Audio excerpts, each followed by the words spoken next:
Hello everyone and welcome back to In the Mist. Analia Raven here, and on tonight's episode, because it is night where I live, so that's why the lighting is so atrocious right now.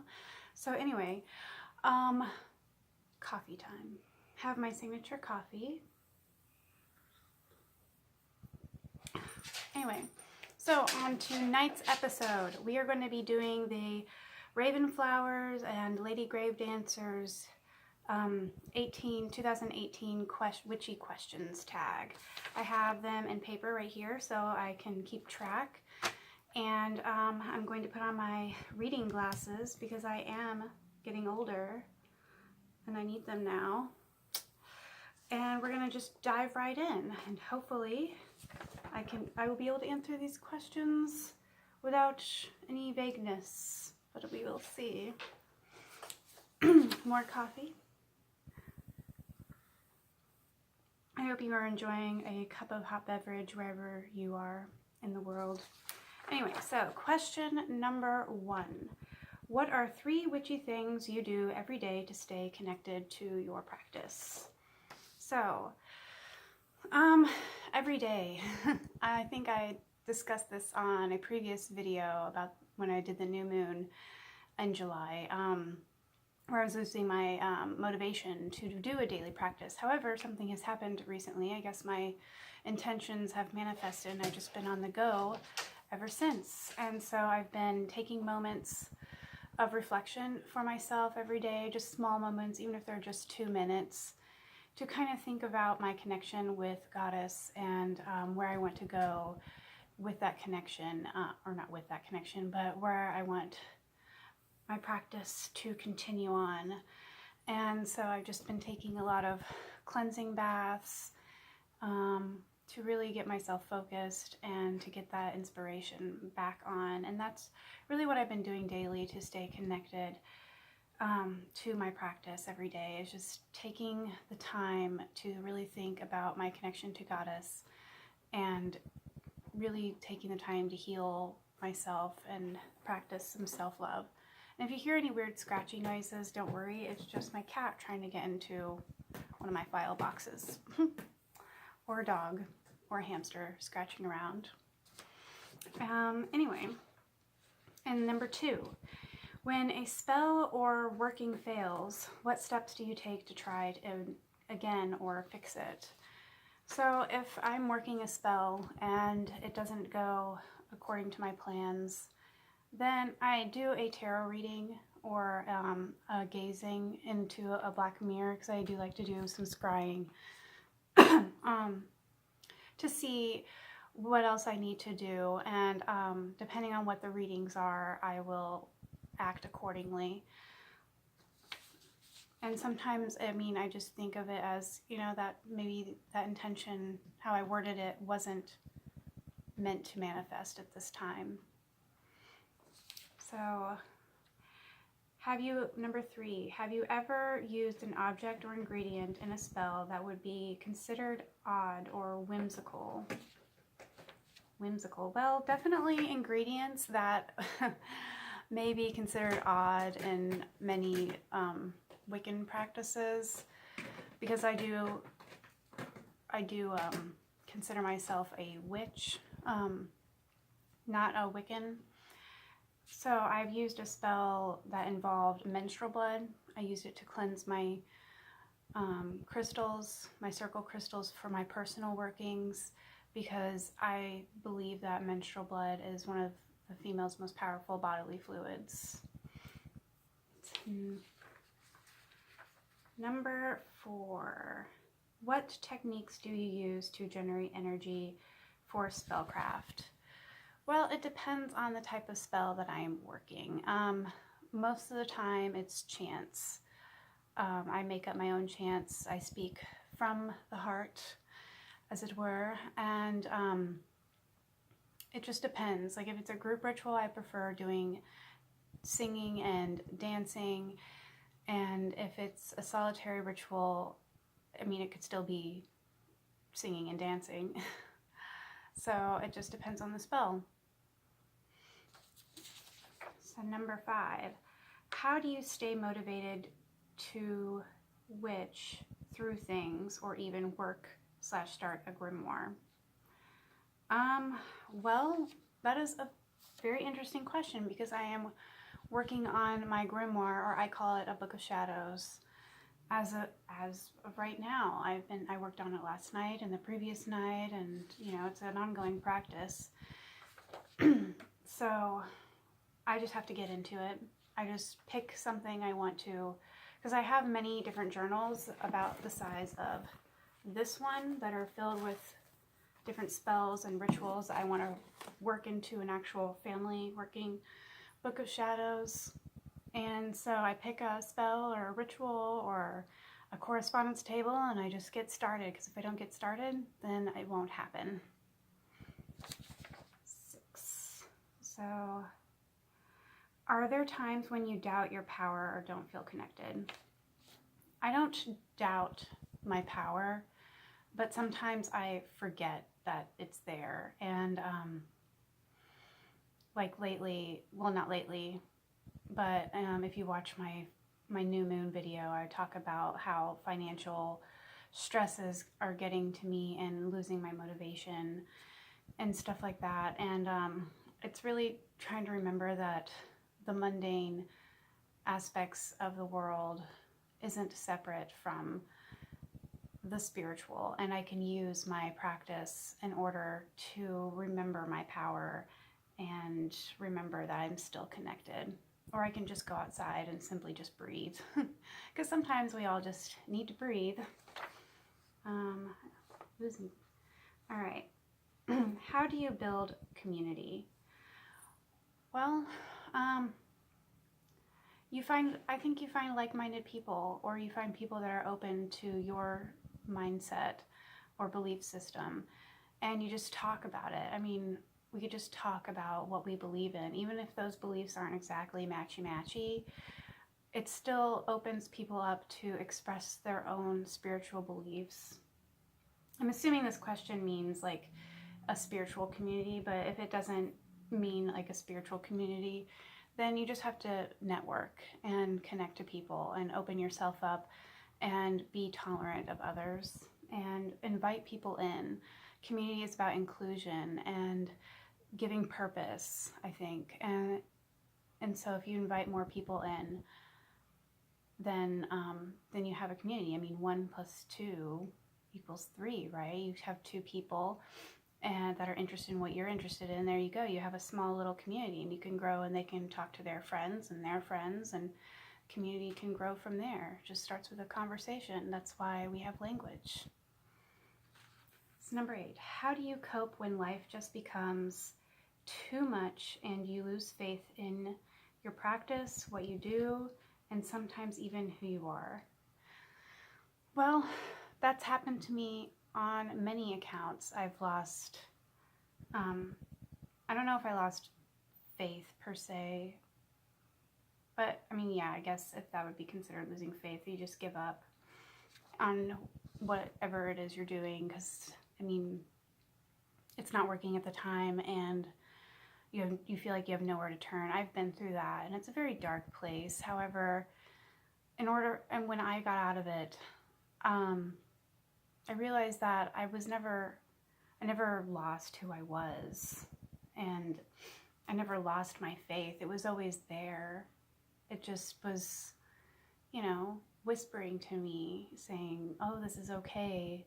You can feel like life is too much, and you can take that time to kind of breathe. Like I said, we all just need to breathe sometimes. We don't always have to be studying this or practicing that or chanting or spellcrafting. Sometimes we just need to find a quiet space and just sit and take a deep breath. And you'll find your faith, you'll find your practice and who you are. What/where is your favorite magical scenery? My favorite magical scenery, I'm assuming this is like where I like to do spellcraft or ritual, and how I find it the most magical feeling, would be in nature, whether it be a meadow or a forest or even a neighborhood park, be outside, I think. Especially on lakesides. I really like spending time I could talk. I really like spending time near a big body of water, whether it be an ocean or a lake or even a huge river. The power of water for me is just so refreshing and cleansing and also destructive. So number 10, how do you handle new friendships that don't know you practice the craft? And I have something in my eye. Oh, sorry. I don't really have many friends outside of the craft. And I mean, my RCG circle practices some form of craft, of either Wicca or witchcraft or goddess craft, both in the upper Indiana or northern Indiana and here in southern Indiana. And also I do go to retreats where they also practice like witchcraft or magical practices of some sort. So I mean, I guess I would have to switch gears towards like what if, like, I wear these necklaces all the time, a pentacle and a triple crescent. And if people were to ask me, what is that? Isn't that like evil or anything? I would just simply describe them what I believe it is, which, you know, pentacle is for protection, it symbolizes spirits, and the triple crescent is for my women's spirituality group and the goddess. And you just calmly describe that. And, you know, they can either condemn you or go on their merry way. And they usually go on their merry way. But if they start to condemn, then I just kind of walk away and breathe. So number 11, how do you deal with family that does not accept you being a witch? Well, I mean, that's their thought process. I mean, my family already knows that I'm a witch, and a funny story. One of my family members, I'm not going to say what kind of family member or names, but actually asked me when I was still in high school, are you a good witch or a bad witch? And I just sat there and like, is this a question that's happening right now? So you just kind of, you know, you kind of roll with it. If you're underage, that's going to be difficult, and you should probably live by the house rules until you are of age to get out and move on to your own house. However, I'm not underage, so I just practice what I practice, and I am a good role model, and I show that. I mean, I let them practice what they practice, so that's how it is. Number 12, have you ever had a spell backfire on you to the point it scared you so much that you considered stopping your practice? That would be no. I did have a spell backfire on me. This was when I was in high school, and it was when my father decided to move me from Indiana and all my witchy friends to Florida, where I knew nobody and nothing. And I was trying to do a spell. Me and my friends were trying to do a spell to curse the place I was living at the time so nobody would buy it. And I don't know, some weird stuff happened. The circle that we made out of stones, it was on a beach, it was on a lakeside. And the circle we made out of stones disappeared when we tried to go back the next day to look for it. And we were going through like a drought process. I mean, the lake it was like, I don't even know how many yards away from the actual shore it was. And it was just, there was no way it could flood out those huge stones that we put around the circle. And we were looking exactly where we put it. And then I was walking along the beach and I spotted the circle where we put it. It somehow, I don't know, misplaced out of time or something. And I ended up moving to Florida anyway. So yeah, you just kind of have to learn from your mistakes and keep chugging. Never scared me though. Even when I did like see spirits and stuff, or it just never scared me. I just kept on learning how to deal with it, what to do, and that's how you have to do when you're entering in a faith, especially with this one. definitely learned some protection spells that time. So number 13. When you first started practicing, when was the moment you stopped depending on others, books, websites for guidance, and started following your own intuition? Never. I'm still reading books. I do depend on my own intuition though. However, I think like the best way to learn something, or a new way to learn something, is to bounce ideas off of people. It goes towards that community question. When you have that spiritual community and you have the ability to bounce ideas off of people, because I was solitary in the beginning, so all I had was like my sister and a friend that at times we were far apart from each other, so I really didn't have anybody to share my ideas or get new ideas on which to practice these ideas. So when it comes to others, I think it's an important tool to have others to talk to about your beliefs, your practices, and so you can see how they do it as well, and other ways of doing it. You can help learn each other, because once you stop learning, you stop growing as an individual. And so I don't think I'll ever stop doing that. Number 14. Do you wait for karma, or do you take karma into your own hands? Well, I don't wait for karma, and I don't necessarily take it into my own hands. I don't really believe that's a place for me to do. Like, I mean, when it comes to karma, I don't really subscribe to the harm none, do what you will, or it comes back times 3 sort of scenario. So it just, I mean, I don't know. That's an interesting question.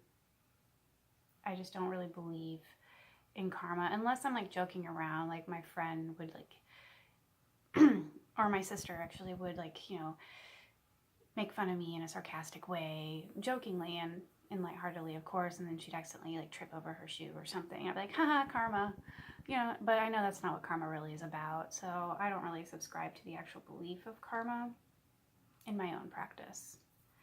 So, number 15. Have you ever been physically attacked by a fellow pagan? No, I have not been physically attacked by a fellow pagan. Thank the goddess above. I know I've said some choice words to where it would, you know, constitute a physical attack.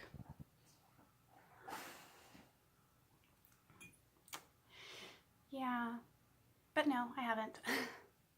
Number 16. Have you ever been accused of something that you didn't do because you practice witchcraft? Oh, I'm sorry. I was looking at my hamster. She's starting to munch around, and my cat's all watching cat TV. Anyway, been accused of something I didn't do because I practice witchcraft. Well, I've been accused of worshiping the devil, but that's all witches, right? Other than that, then no. No, I haven't. Oh, except for that one time where my house, this was before I moved to Florida, where my house got broken into, and my grandmother accused me of our house getting broken into because I had like witchcraft items there, witchcraft paraphernalia in my closet, and she found it because all the drawers and all the cabinets were open, but nothing was missing. And come to find out, it was my cat at the time who liked to open all the drawers and all the cabinets. Weird. The weirdest cat. Beautiful cat. Fast rest his soul. He passed away.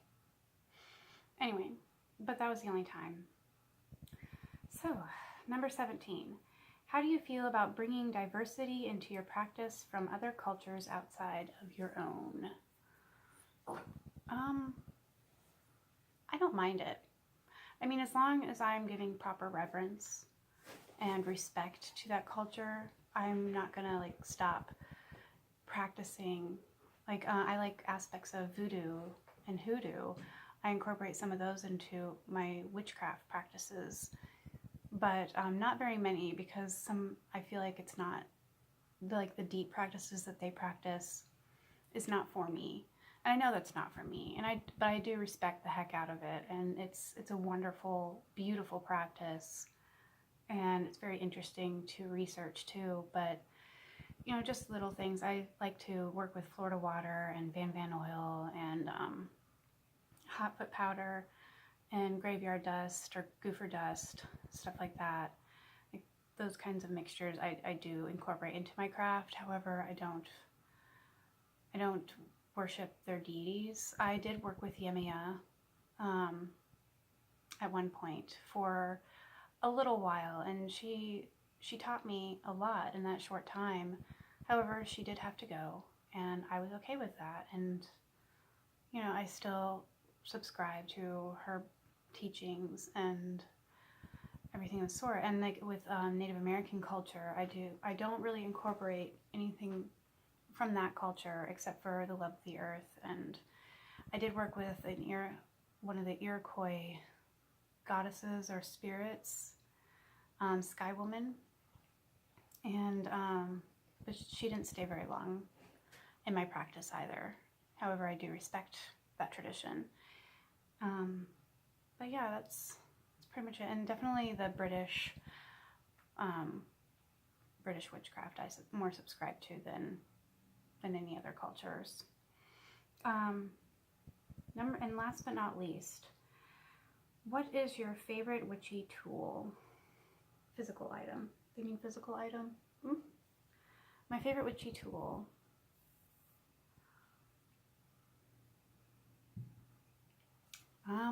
I would have to say the Book of Shadows.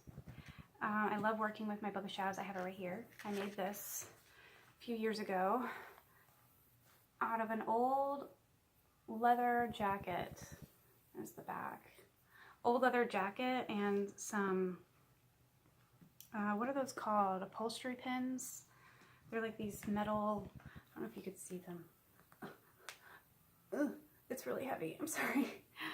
This metal little like flower type thing that's like antique gold. And I will do maybe I'll do a small Book of Shadows tour when I get most of it figured out. Hold on a second. Lila, don't you dare lie on that bed. That's my dog. But yeah, I love working in my Book of Shadows. I love because it's got everything that I've learned in the craft. At least over a decade's worth of things that I've learned in the craft. And even if I don't reuse some of the spells, I do because I typically like to work by intuition. I still like looking back and learning, and I learn more about myself when I look back at my old Books of Shadows. This is just my newest one, and it's like thick. So, like I said, I have other little books filled to the brim with things. So yeah, my various Books of Shadows are my favorite witchy tool.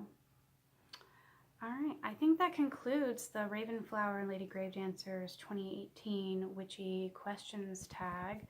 So, I'm tagging all you witches out there, and don't forget to like and subscribe to my channel, and comment down below. And what are your answers to some of these questions?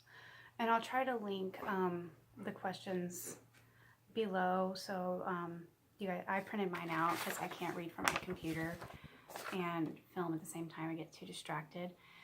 So you can print yours out or read from it and answer those questions. So yeah, thank you for stopping by at In the Mist. Anelia Raven here, signing off.